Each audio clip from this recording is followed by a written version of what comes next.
Good morning students. आज आपण online एज्युकेशनमध्ये 12वी इलेक्ट्रॉनिक्सचा अप्लाइड अँड इंडस्ट्रियल इलेक्ट्रॉनिक्स म्हणजेच paper 1 applied and industrial electronics म्हणजेच पेपर 1 याचा बोर्डचा सब्जेक्ट कोड आहे EA. लक्षात. तर अप्लाइड अँड इंडस्ट्रियल इलेक्ट्रॉनिक्स म्हणजेच पेपर 1 बोर्डचा सब्जेक्ट कोड आहे EA.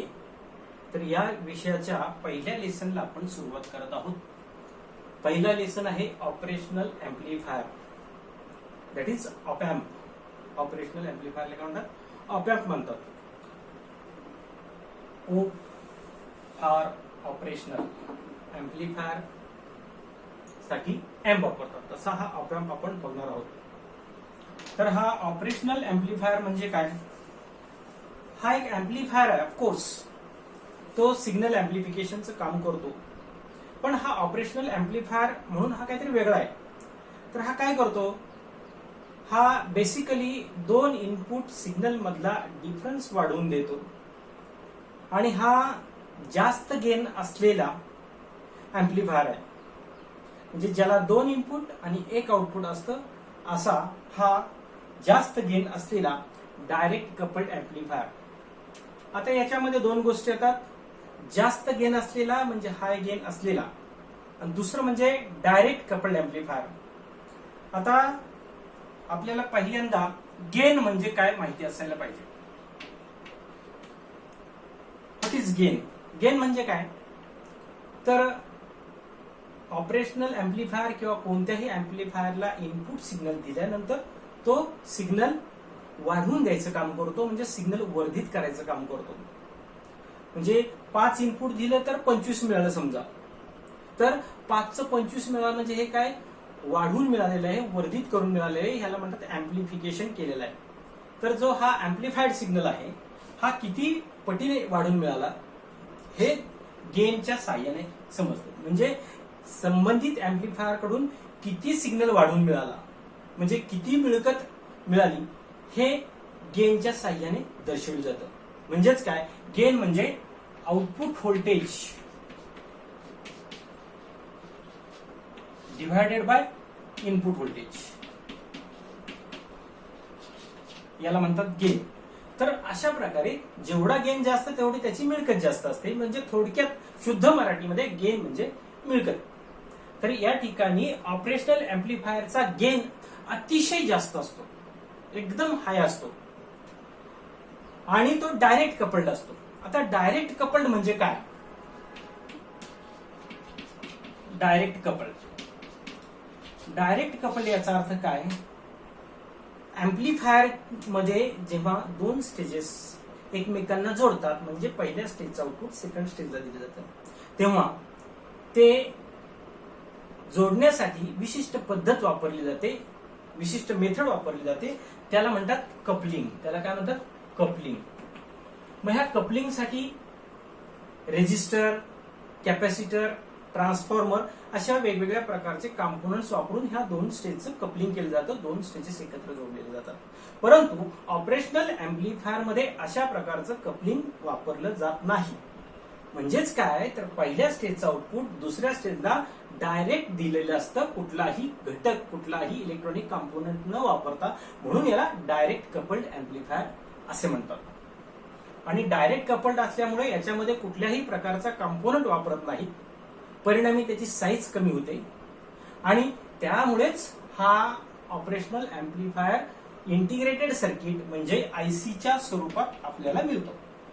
ओके.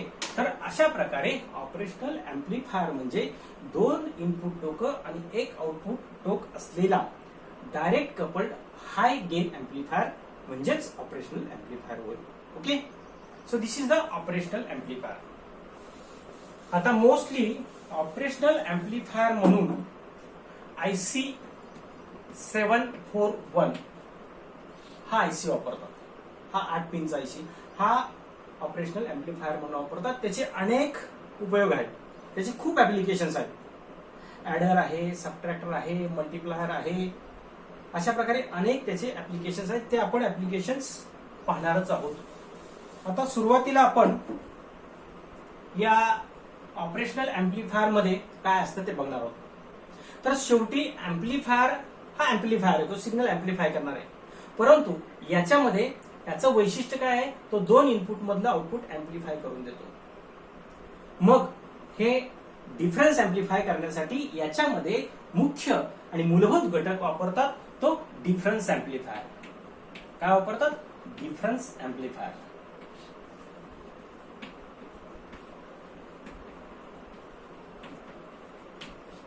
याच्यामधला मुख्य घटक बेसिक कंपोनंट काय असतो? Difference amplifier. हा डिफरन्स अँप्लिफायर 2 इनपुटचा आउटपुट वाढवतो आणि पुढच्या स्टेजला जातो.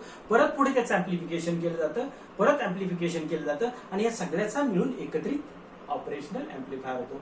परंतु सगळ्यात महत्वाचा हा डिफरन्स अँप्लिफायर हा घटक याच्यामध्ये असतो. म्हणून आपल्याला डिफरन्स अँप्लिफायरच्या बाबतीत थोडेसे त्याचे फायदे बघायचे. तर आपण बघणार आहोत डिफरन्स अँप्लिफायरचे फायदे.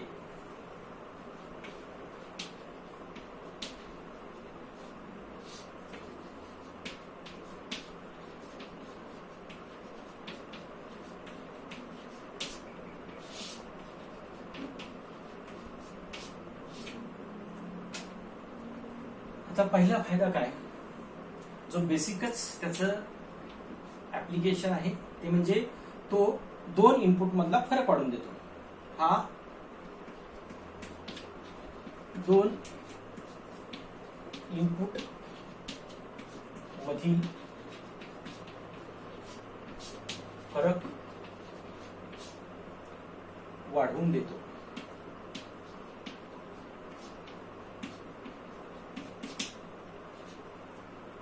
जर 2 इनपुट दिले तर त्याचा जो काही डिफरन्स असेल तो वाढवून देतो. म्हणजे कसं, सपोज एक इनपुट आहे 5, दुसरा इनपुट आहे 3, 5 वजा 3 किती आलं? 2. 2 हा त्याचा फरक झाला.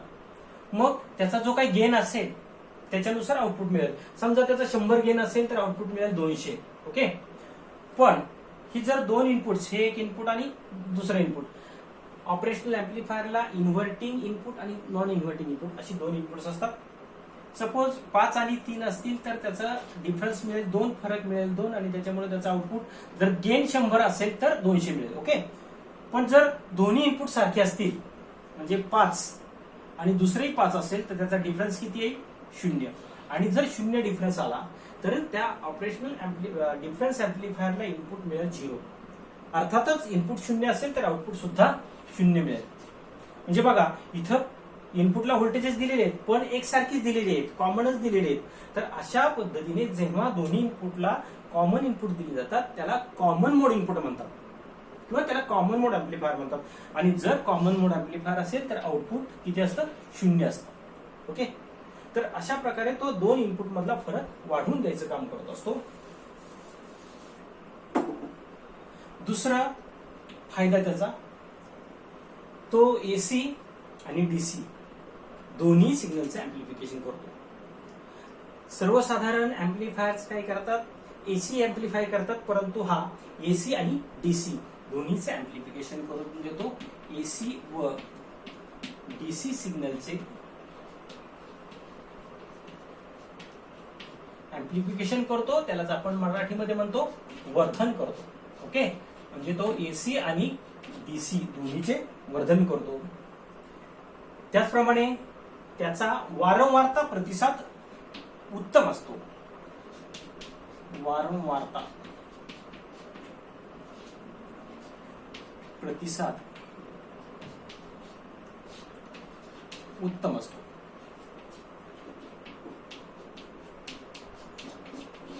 वारंवारता प्रतिसाद उत्तम असतो म्हणजे काय?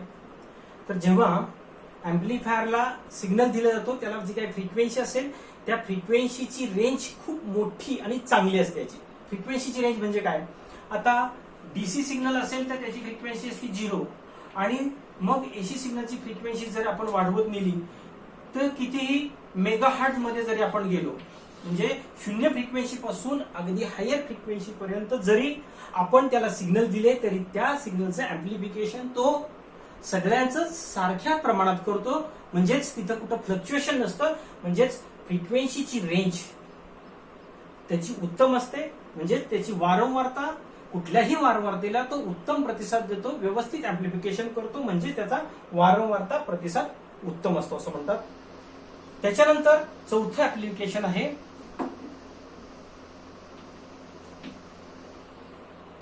त्याच्या इनपुटमध्ये, इनपुट व आउटपुट मध्ये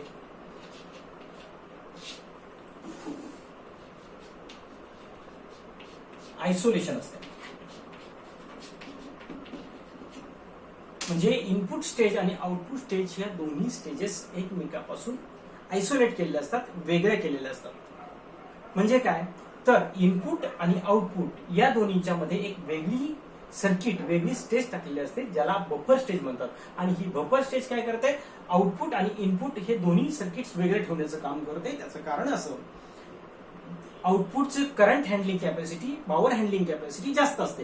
म्हणजे त्या ठिकाणी पॉवर जास्त असते, करंट जास्त असतो, आणि ह्या जास्त करंटचा परिणाम इनपुट स्टेजवर करू नये, त्याचा इफेक्ट इनपुट स्टेजवर होऊ नये म्हणून त्या ठिकाणी एक बफर सर्किट टाकतात.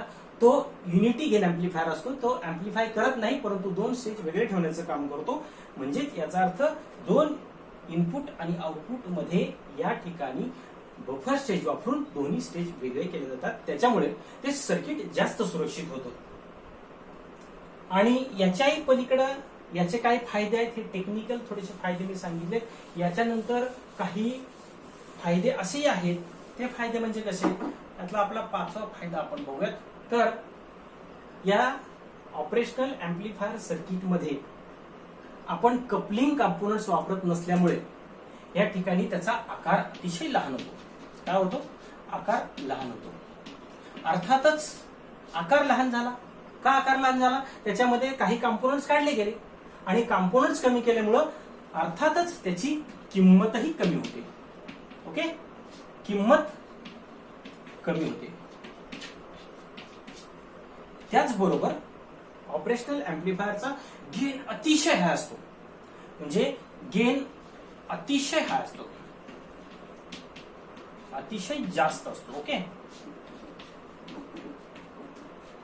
म्हणजे थोडक्यात हा जर ओपन लूप ऑप एम्प असेल तर त्याचा गेन अनंत असतो, ज्याला आपण इन्फिनिटी असं म्हणतो. तर आता गेन अतिशय जास्त असतो. तर अशा प्रकारे सर्वसाधारण या डिफरन्स अँप्लिफायरचे किंवा ऑपरेशनल अँप्लिफायरचे फायदे आहेत. आता याच्यानंतर आपण या ऑपरेशनल अँप्लिफायरचे गुणधर्म बघणार आहोत.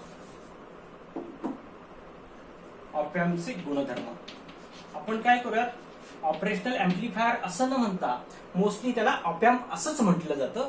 ऑप एम्पचे गुणधर्म.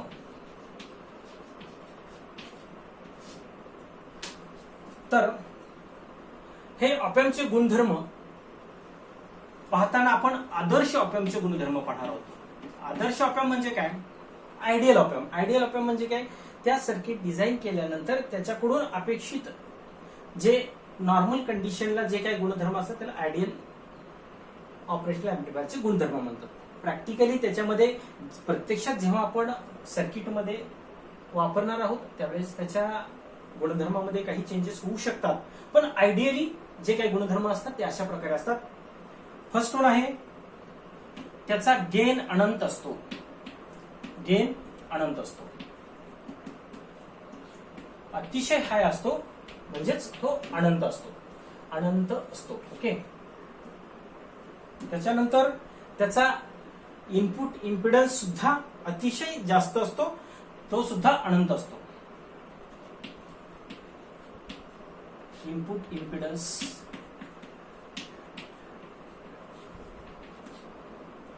अनंत असतो.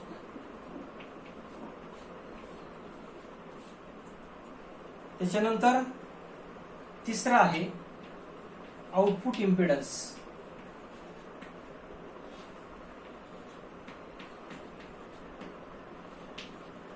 हा 0 असतो, 0 असतो. गेन अनंत असतो. त्यानंतर इनपुट इम्पिडन्स सुद्धा अनंत असतो. इनपुट इम्पिडन्स आणि आउटपुट इम्पिडन्स. इम्पिडन्स ही संकल्पना लक्षात घ्या, प्रत्येक सर्किटला काहीतरी इनपुटला रोध असतो तसंच आउटपुटला रोध असतो. रोधच्या ऐवजी त्याला इम्पिडन्स असं म्हणतात. तर इनपुट इम्पिडन्स म्हणजे इनपुट रोध अनंत असतो, आउटपुट इम्पिडन्स 0 असतो. पुढचा गुणधर्म आहे CMRR अनंत असतो. CMRR म्हणजे कॉमन मोड रिजेक्शन रेशो. मग आता हा कॉमन मोड रिजेक्शन रेशो म्हणजे नक्की काय हे आपण याच्यानंतर बघणार आहोत. हे सगळं सविस्तर बघायचं आपल्याला. CMRR किती असतो? अनंत असतो. त्यानंतर त्याची बँडविड्थ सुद्धा अनंत असते. इथून वरती लिहू बँडविड्थ, त्याला पटरुंदी असं म्हणतात. बँडविड्थ मराठीमध्ये त्याला काय म्हणतात? पटरुंदी. अनंत असते. पटरुंदी किती असते? अनंत असते. त्यानंतर याचं ऑफसेट व्होल्टेज हे सुद्धा 0 असतं. ऑफसेट करंट 0 असतं. ऑफसेट करंट आणि ऑफसेट व्होल्टेज म्हणजे काय? ऑफसेट करंट ऑफसेट व्होल्टेज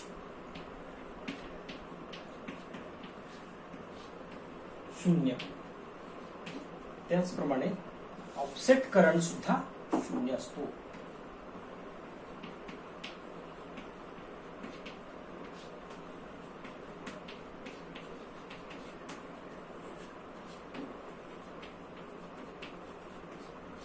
आता ऑफसेट म्हणजे काय? जर ह्या कुठल्याही ऍम्प्लिफायरला इनपुट व्होल्टेज दिलं तरच आउटपुट व्होल्टेज मिळतं. इनपुट व्होल्टेज दिल्यानंतर आउटपुट व्होल्टेज मिळण्याचा प्रश्न नसतो. थोडक्यात काय, जर इनपुट व्होल्टेज 0 असेल तर आउटपुट शुड बी 0. आउटपुट 0च असायला पाहिजे. परंतु इंटरनल कंपोनंटच्या काही त्रुटींमुळे किंवा अन्य काही कारणांमुळे जर 0 इनपुट दिल्यावर काहीतरी आउटपुट मिळत असेल तर त्या आउटपुट व्होल्टेजला ऑफसेट व्होल्टेज असं म्हणतात. ओके. किंवा इनपुट करंट जर 0 असेल तर आउटपुट करंट मस्ट बी 0.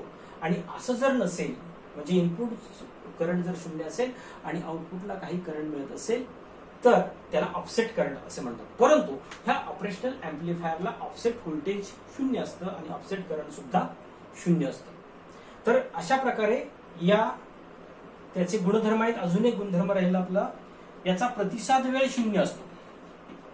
प्रतिसाद वेळ म्हणजे रिस्पॉन्स टाइम, प्रतिसाद वेळ 0. आता प्रतिसाद वेळ 0 म्हणजे काय? प्रतिसाद जेव्हा ऑपरेशनल ऍम्प्लिफायरला इनपुट व्होल्टेज दिलं की त्याला तो रिस्पॉन्स देतो, प्रतिसाद देतो आणि आउटपुटला व्होल्टेज देतो. म्हणजे इनपुट दिल्यानंतर आउटपुटला द्यायला जो काळ लागतो त्याला प्रतिसाद वेळ म्हणतात. या ठिकाणी अजिबात वेळ लागत नाही. इनपुट व्होल्टेज देता क्षणी आउटपुटला व्होल्टेज मिळत असतं. म्हणजेच या ठिकाणी प्रतिसाद 0, प्रतिसादाला लागणारा वेळ हा 0 असतो. म्हणजे तात्काळ आउटपुट व्होल्टेज मिळतं. तर अशा प्रकारे ऑपरेशनल ऍम्प्लिफायर हा 2 इनपुट असलेला डायरेक्ट कपल्ड ऍम्प्लिफायर आहे. याचा गेन अतिशय जास्त असतो. तो 2 इनपुटचा डिफरन्स आपल्याला आउटपुटला वाढून देतो. याच्यामध्ये बेसिक कंपोनंट असतो डिफरन्स ऍम्प्लिफायर. त्यासाठी आपण डिफरन्स ऍम्प्लिफायरचे फायदे आणि ऑपरेशनल ऍम्प्लिफायरचे गुणधर्म पाहिलेले आहेत. याच्यानंतर आपल्याला ऑप एम्पची ठोकळ आकृती म्हणजे ब्लॉक डायग्राम बघायची आहे. तत्पूर्वी आपण आता याच्यावरच थांबणार आहोत. आता हे जे मी आता तुम्हाला ऑपरेशनल ऍम्प्लिफायर, त्याचे फायदे आणि त्याचे गुणधर्म जे शिकवलेले आहेत, हे गुणधर्म आणि फायदे याच्यावर मी एक तुम्हाला असाइनमेंट देणार आहे. हे असाइनमेंट कशी असेल?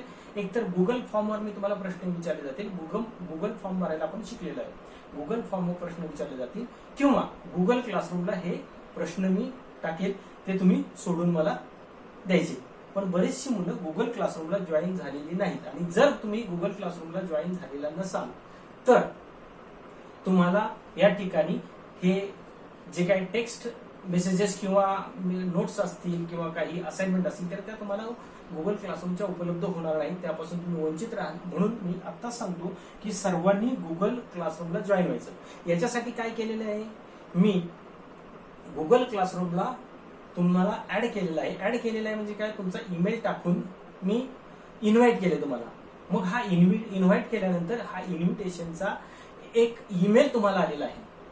मग त्या ईमेलवर तो ईमेल ओपन करून तुम्ही त्याला जॉईन व्हायचंय आणि मग ऑटोमॅटिक तुम्ही गुगल क्लासरूमला ऍड होणार आहात. तोपर्यंत तुम्ही ऍड होणार नाही आहात.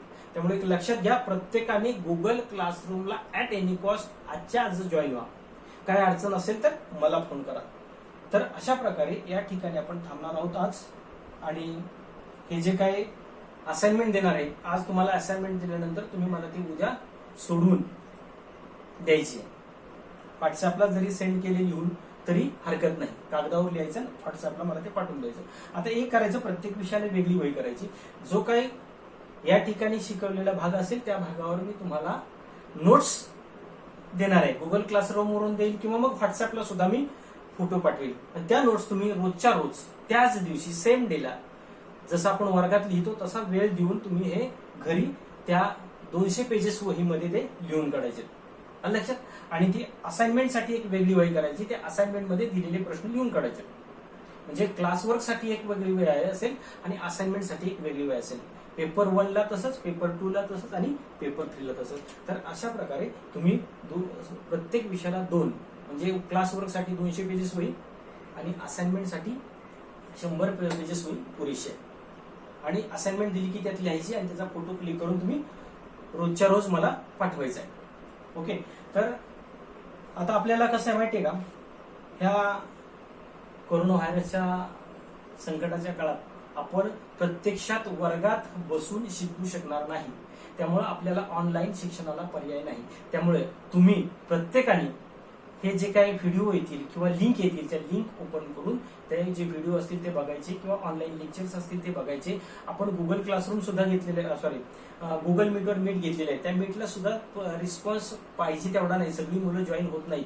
तर आता इथून पुढे लक्षात ठेवा, प्रत्येक मुलांनी गुगल मीट असेल त्यावेळेस गुगल मीटला जॉईन व्हायचंय. त्यासाठी तुम्हाला सांगितलंय 3 ऍप डाउनलोड करायचे. बहुतेकांनी केली आहेत. एक तर गुगल मीट आहे, झूम मीटिंग आहे आणि गुगल क्लासरूम. ही 3 ऍप्लिकेशन प्रत्येकाकडे असायलाच पाहिजे. त्याच्याशिवाय तुम्ही 12वीचं इथून पुढे शिक्षण घेऊ शकणार नाही आहात. त्याच्यामुळे प्रत्येकाने हे ऍप्लिकेशन्स डाउनलोड करायची आणि व्हॉट्सअपचे मेसेजेस कंटिन्युअस बघत राहायचं. रोजच्या रोज बघायचं. आपण मोबाईल तर नेहमी वापरतो आणि ऍप्लिकेशन कायम वापरत असतो. तर ही ऍप्लिकेशन्स वापरून आपण एकमेकाशी कायम कनेक्टेड राहणार आहोत. कारण कसं आहे माहितीये का, इथून पुढे आता फिजिकल क्लासरूम चालू व्हायला किती दिवस लागतील याचा अंदाज नाही. त्यामुळे आपल्याला ऑनलाईन शिक्षण मस्ट आहे. त्यामुळे प्रत्येकाने जागरूक राहून सगळे हे क्लास अटेंड करायचे, लेक्चर्स अटेंड करायचे, दिलेले व्हिडिओ बघायचे. ओके, येते लक्षात. तर भेटूयात आपण उद्या. Okay, thank you.